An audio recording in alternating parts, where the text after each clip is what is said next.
Welcome to New York. New York City was the gateway for almost 100,000 Armenians when they arrived in between the end of the 19th century and the beginning of the 20th century. Most of these Armenians were from the Ottoman Empire, but not only, and the getaway was actually Ellis Island. Ellis Island is over there. Many Armenians settled in Manhattan, right behind me. You had even an area in Manhattan called Little Armenia. We were gonna go there and see, because there are a few places that remain. Until now, you have two main Armenian churches, even three main Armenian churches in that area. We're in Queens, and you can see it from here. There is an Armenian flag right in the middle. It's called Barur Coffee Store since 1966. Let's check it out.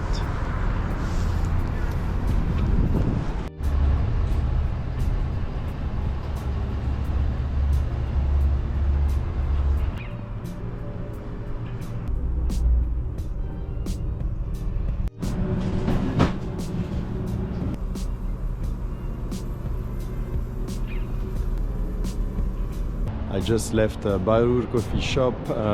It's a coffee place where they actually sell coffee, like bags of coffee, so you take it and to do it at home. They also have coffee like that, so I'm gonna try it. I didn't try, but I'm sure it's very good. They have all kinds of coffee. The name Barur comes from, yeah, the owner is Armenian, Romanian Armenian. They even had the Romanian Armenian magazines that, if you follow on Little Armenia, as we visited the Armenian church in Bucharest, so they have these magazines available here. I find it very interesting. I didn't meet the owner, so maybe later today if I come back.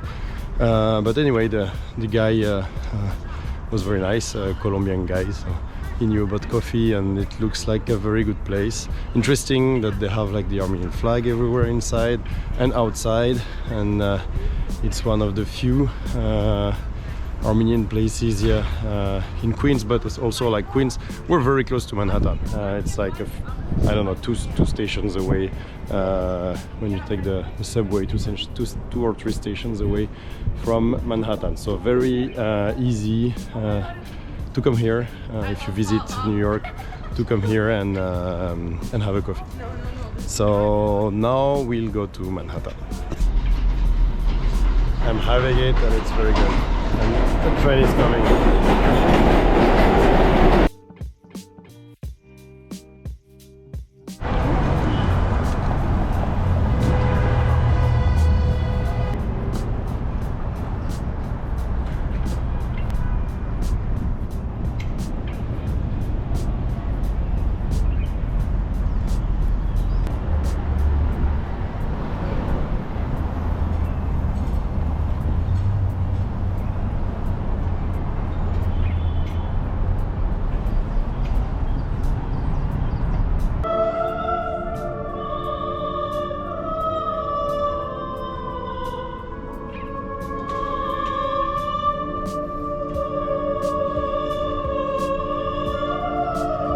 We are in the heart of Manhattan. St. Vorton Cathedral is here since 1968. It was inaugurated, consecrated in 68 by the Catholicos Vatican I back then, and it was built, as you can see, the architecture on the model of Surprip Sime in Echmiadzin, Armenia.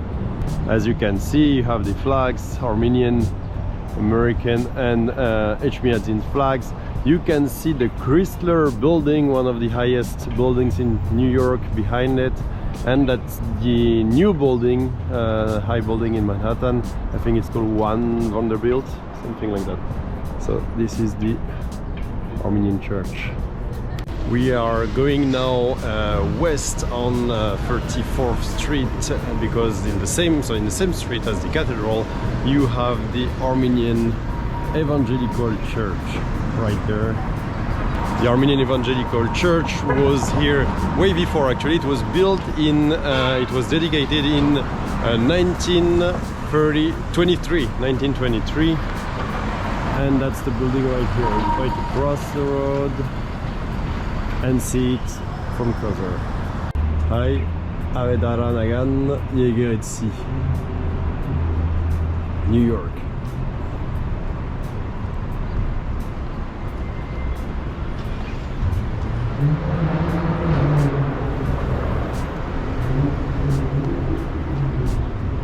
Might even be open. Oh, it is. So the church was open. They're having a coffee there with the parishioners, and this is a very old Armenian Evangelical church. They explained me that the Armenian Evangelical Church in New York exists since the 1880s, and there were Armenians here before the Armenian genocide. They even helped the Armenians that arrived after the genocide here. There is the gospel in Armenian.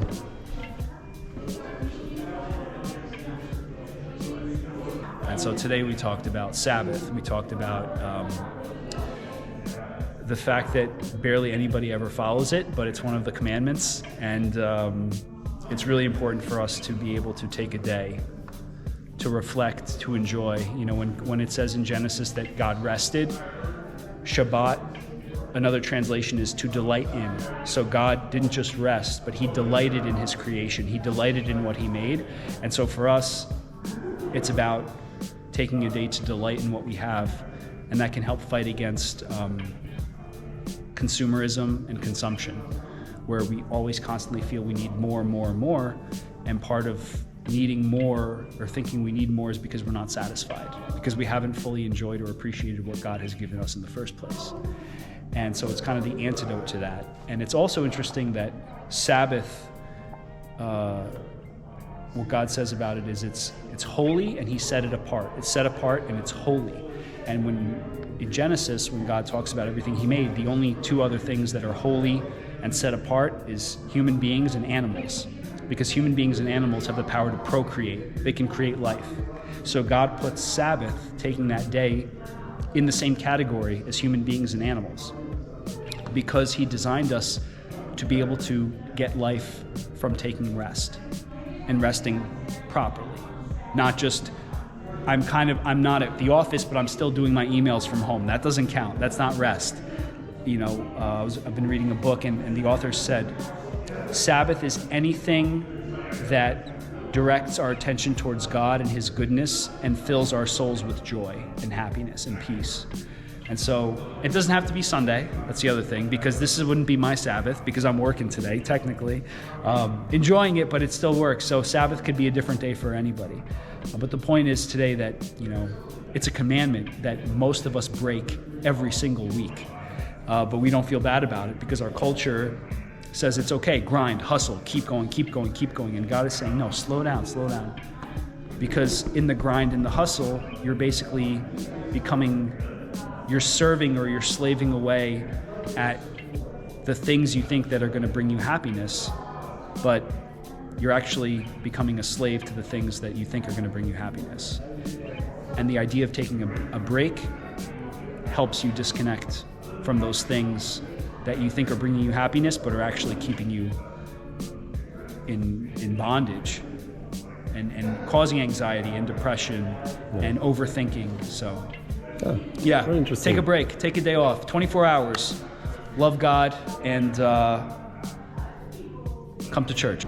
We're still in the same area, and this is St. Illuminators Cathedral.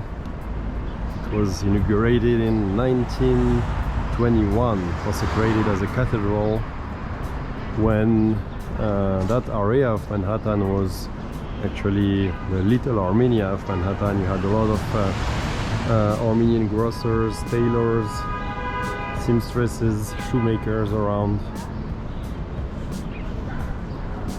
and they inaugurated their cathedral here.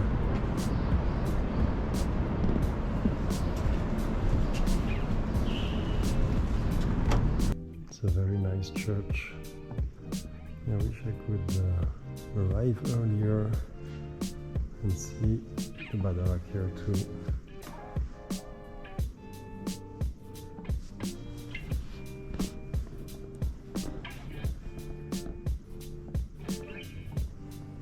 Genocide Memorial.